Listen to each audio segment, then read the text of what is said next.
Zimbabwe for tuning into yet another informative edition of your program.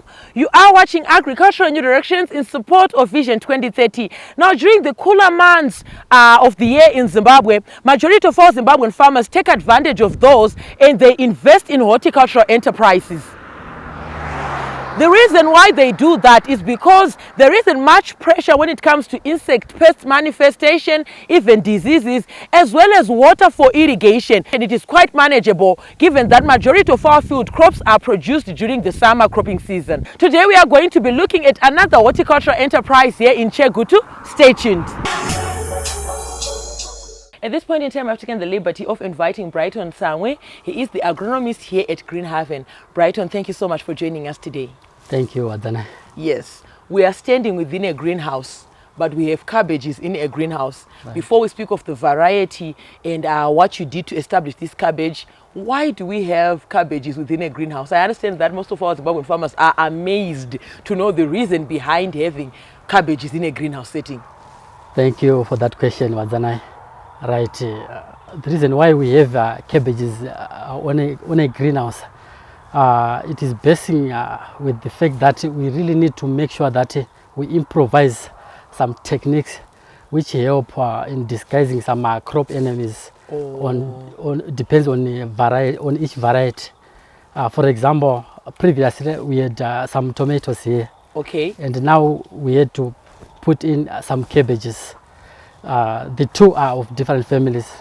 So by applying that one, that's the first technique to make sure that on our next phase we'll be able to manage our crop very well without suffering the same problem that we faced on our last crop.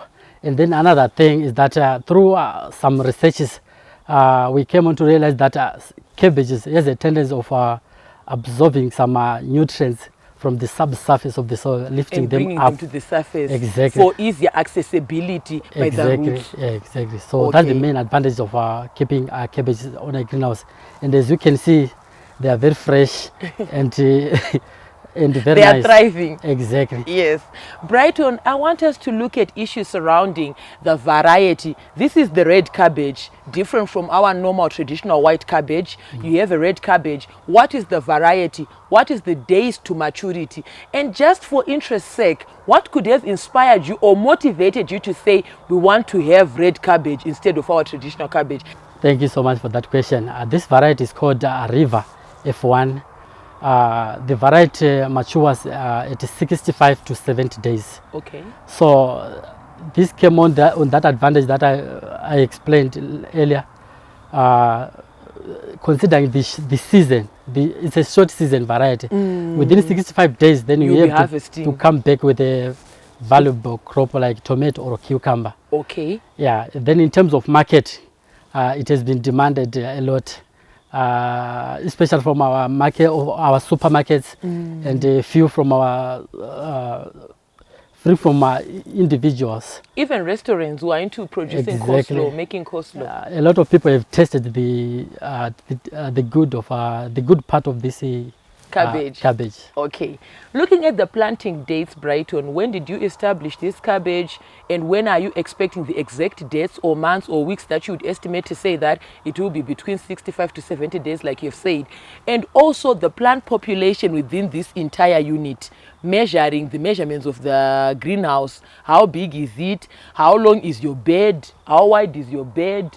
In-row spacing, inter-row spacing. Can you take us through those practices or those establishments? Thank you. Right. This cabbage was planted on 31 of May. Now it's turning week 5. And in terms of spacing, it's a 60 centimeter inter-row and then 30 centimeter in-row, giving us something like 163 on average per bed. Oh, okay. Yeah, 163 plants on average per bed. Yeah. Looking at the size of the entire greenhouse and what you would roughly estimate as the total plant population within this unit, we are expecting something above 1,600 plus 1,600 plants. Okay. Yes. When we speak of the market, Brighton, Normally, how do you market, how do you package, how do you present your cabbages to the market? What is it like for you, given that this is a very high demanded cabbage? It is not our traditional cabbage, it is the red cabbage. Yes. What are your expectations headed to the market after harvesting? All right, yeah. On our market, specifically, we expect something like 40 cents to 50 cents per head, okay, on average. And we usually, when we are approaching harvesting, we usually go with the sample to our markets. Some we can even post on our WhatsApp platforms. So that's where we get some orders. Okay. Yes. Finally, your irrigation system that you have put within this greenhouse, what is it? Is it useful? Is it profitable? Is it sustainable? What has it been like for you, the irrigation technique that you are using? And to power it, are you using solar, electricity, or diesel? What is it like? Yeah, right here we are using drip irrigation. Okay. Drip irrigation is so effective in the sense that every plant receives equal volume of water per day. And then we are using solar power, which is so economic as compared to those who are using electricity and the other irrigation types. Okay. Thank you so much, Brighton, for taking your time and coming onto our platform. And speaking of the red cabbage, I know majority of our farmers have been interested and they would want to know what you did to ensure that you are having a good plant population within this unit area. It was a pleasure having you with us today. Thank you, Azana. Yes. On that note, we also have come to the end of the first segment. We're going to go on a short commercial break. We'll be right back with this and more in the second segment. Stay tuned.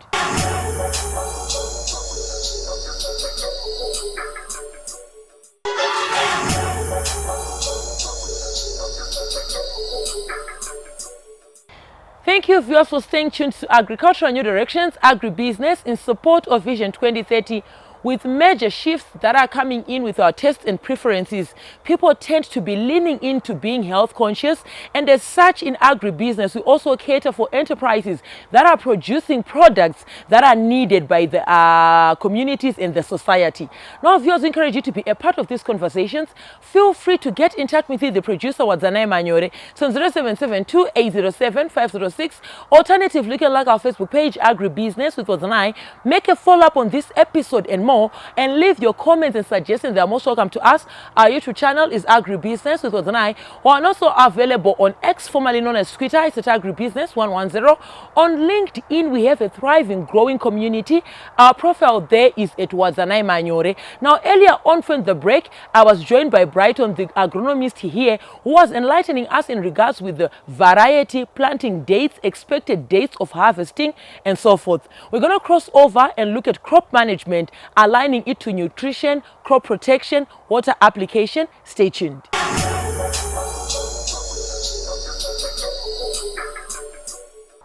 At this point in time, I am joined by technical support. I am with Talent Nyanzira. He is an agronomist with SYNGENTA. Talent, thank you so much for taking your opportunity to come onto Agribusiness in support of Vision 2030. Thank you, Wadzanai.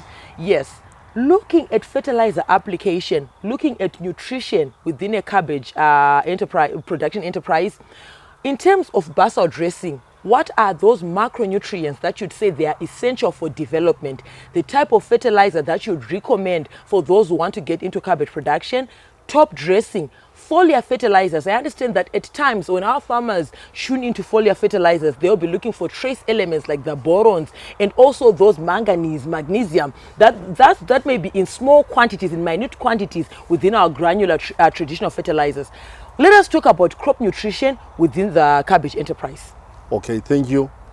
First and foremost, we encourage our farmers to do a soil test so that they get the actual results of what is needed for their crop. For this crop, it's RIVA, it matures early, and for the fertilizer application, you need to be on top of your game. I'll start with the basal fertilizers. We normally recommend a blanket application of compound C. I'll say again, compound C, which has got high phosphorus in it. It helps the crop to establish fast. Most all horticultural crops require compound C. And for your top dressing, we are looking at using ammonium nitrate, the common AN, but because it's an early maturing variety, you need to come in with your fertilizers and you'll be out by day 28. You split apply them week 2 into week 3, week 3 into week 4, and week 4 into week 5, and you'll be out. Okay. Once you do that, you are assured that it has got the right nitrogen, and when it starts forming the head, it won't be affected by the high nitrogen in it. You can testify that you will see many cabbages splitting their heads. Mainly it's because of poor application of AN in the last phase of the cabbage life. Okay. Then on trace elements, we encourage farmers to come in with foliar sprays. There are different companies. They are coming in with different trade names. But what we want you to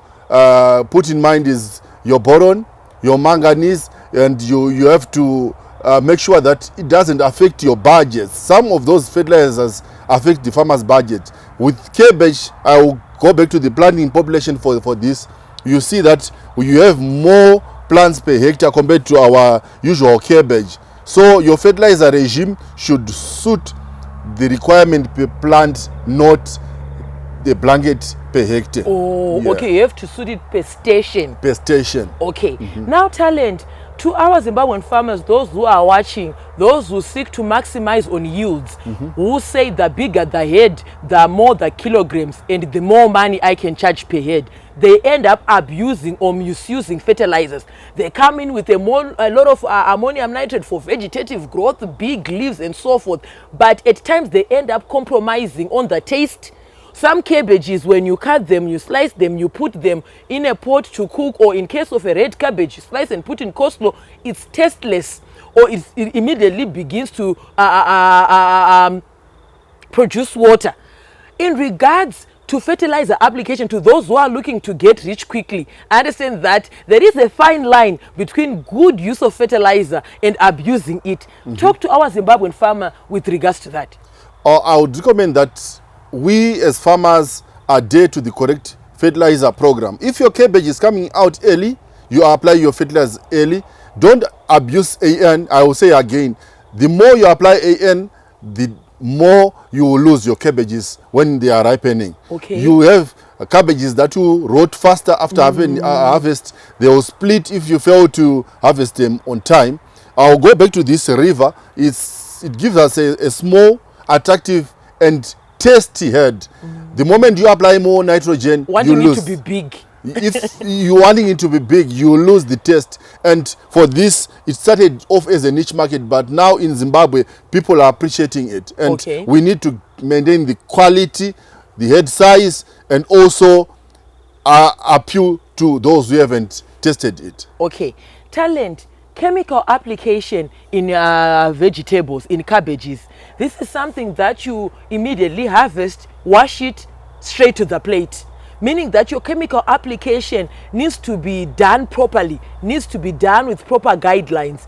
At times we have farmers abusing chemicals, and they even end up harvesting their cabbage knowing that it was left with maybe 1 day for that chemical to expire. But still, because he wants money, he harvests it and sends it to the market. Talk to us in terms of chemical application, the indexes that are expected before we dive deeper into naming active ingredients, addressing different challenges. I would want to urge the farming community out there that whatever you are going to do, you are doing it for yourselves. Imagine going to the market, you sell a cabbage, going back home, you buy carrots that have got chemicals that you don't know, is what you have done with that cabbage. So whatever you're going to be doing as a farmer, know that a human being is going to consume that product. So in terms of that, I would say you better use chemicals that have got a low pHI when you're about to harvest. It helps you to market and sell your cabbages or any product without fear of poisoning the consumers. Now, within a greenhouse setting, with regards to chemicals, with regards to control of insect pests, of diseases. Just a brief rundown, and even the diseases or the insects that are a menace, cabbage. What are we looking at? The names of those, and also the active ingredients when it comes to purchasing chemicals. I know there are different trade names, but the active ingredients are the same. What are we looking at in cabbage production, especially red cabbage production? Right. You actually know that with brassicas, there is a menacing worm called cutworm. And traditionally, people are controlling it using a chemical called lambda cyhalothrin. That's the scientific name.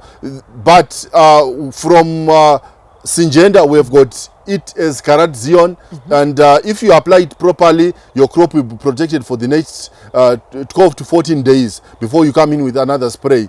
We also have Actara. It comes in to control aphids, your false wireworm, and even the cutworm, and it protects the cabbage seedling up to around 3 weeks. And after that, you can come in with your bion. We are now going to boosting the immune system of the cabbage, because mainly farmers are saying our cabbages are dying off, dumping off. To avoid such, you can come in with your bion. It activates the rooting system of the cabbage. It actually helps the cabbage to fight diseases. We have got Ridomel Gold. You apply it as a preventative and a curative spray to fight off diseases. We're dumping off one of the menacing disease in cabbages, and I would hasten to say that most of our cabbages from Syngenta, they've got a package that fights black rot, and you should choose a variety that has got that package. If you fail to have that, you have to use Bion. We have got other chemicals that can be used like Solvigo. They will help fight pests and diseases in your cabbages. And again, you have got a menacing pest, diamond backmoth. Diamond backmoth affects your cabbages, your broccoli, your cauliflower, and if you fail to control it, you have less than 10% sellable cabbages from your field. So as Syngenta, we have got a chemical that we are nicknaming Broom. It will sweep away DBM, it will sweep away aphids, and you can bank on it. It's found across the country. Thank you so much, Talent, for taking time off of your busy schedule. I understand that you are working with a variety of farmers in different geographical locations, but you took time to come onto agribusiness in support of Vision 2030. It was a pleasure having you with us today. Thank you, Adanai. There you heard it, viewers. We've come to the end of the second segment. We're going to go on a short commercial break. We'll be right back with this and more in the third and final segment. Stay tuned.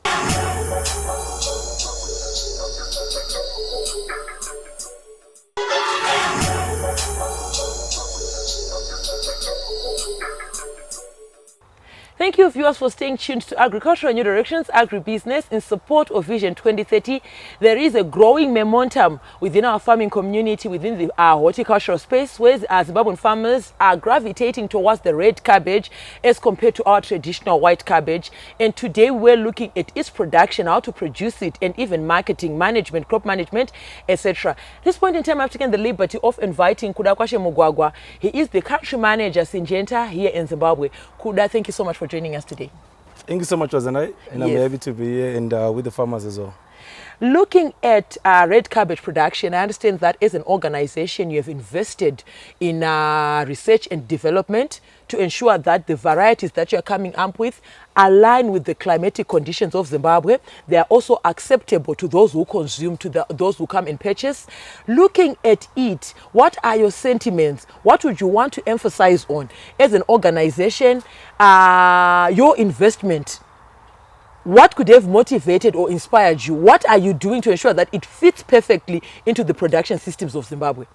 I think as Syngenta, we've got a mantra which says having the farmers at the heart of everything. So what started off first and foremost was the fact that we realized that the climate is changing.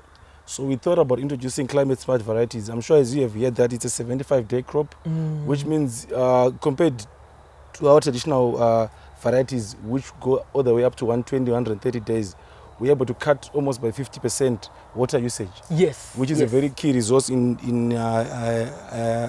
like in horticulture. So in that regard, we then thought, okay, we have got the white segment in regards to the white cabbage. Now why not introduce a red variety so that we can be able to also hammer in terms of the health issues?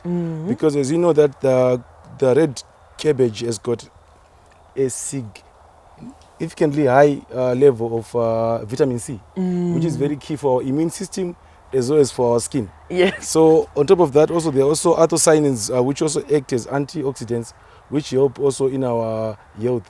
But most importantly is the issue of digestion, because red varieties are also high in fiber. So they also help with the digestive gut health. Okay. Exactly. Yeah. So all that is what we are trying to look at to be able to ensure that the farmers got the right variety.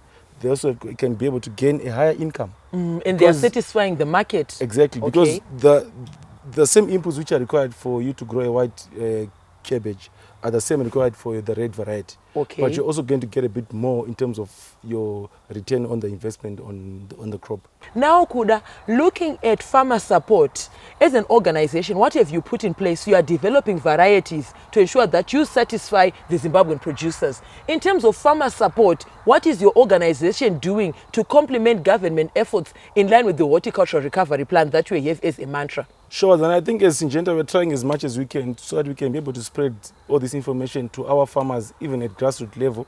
We are working with the Ministry of Agriculture through the Agriculture office, as well as ensuring that when you teach each Agriculture officer, they've got access to a wider number of farmers, and they can go there and preach about climate smart varieties and also of other alternative crops that they can grow besides the ones that they are usually used to grow. Okay. So all this is also supported in terms of farmer visits.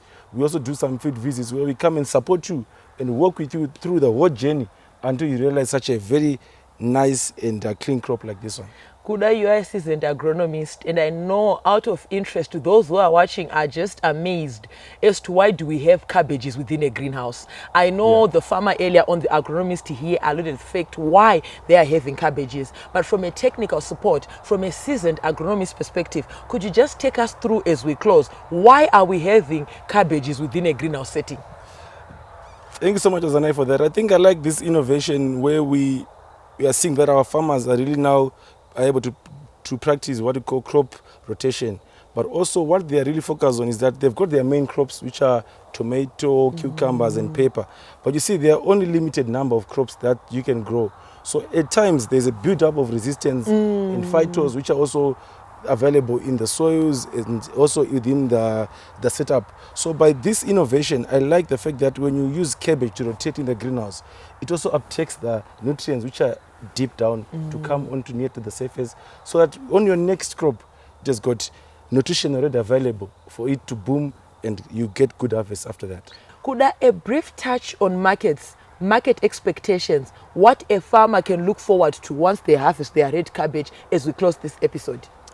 I think post-harvest is very key because you see that some of the markets that consume these red varieties can be the south of the country. So you need a good variety with very good leaf cover so that you can be able to enjoy an extended shelf life. Okay. So in that regard, I also encourage our farmers to probably look at the variety itself. What is the shelf life of the variety, nutrient management, and you can smile all the way to the bank. Thank you so much, Kuda. It was a pleasure having you with us today. Thank you, Wazane.